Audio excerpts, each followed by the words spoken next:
Programang ito ay rated SPG, striktong patnubay at gabay ng magulang ang kailangan.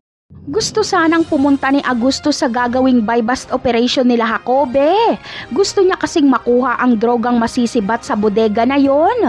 Ngunit isang tawag lang ang matatanggap ni Augustus mula sa tauhan niyang si Mulong dahil nasa ospital daw umano si Supremo para kunin si Amanda.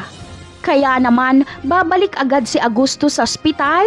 Ngunit pagdating niya sa ospital ay huli na ang lahat dahil tapos na ang kaguluhan at nakuha na nila Supremo si Amanda. Habang ang pagsalakay nila Jacobe sa bodega ni Ramon ay palpak din dahil wala silang makukuhang droga at wala din silang mahuhuling malalaking isda. Samantala, kay Tanggol at Bubbles naman matutuon ang atensyon ng kapulisan. Makikipagbakbakan sila Rigor at Mando kay La Chip Espinas at sila Jacobe naman ang humabol kay La Tanggol at Bubbles. Hindi talaga tinitigilan nila Jacobe sila Tanggol. Akala nila ay kaya nila si Tanggol, ngunit mapapahiya lang sila dahil siya ang mababaril ni Tanggol. Kaya naman, ang operasyong ito na pinamumunuan ni Jacobe ay isang malaking palpak.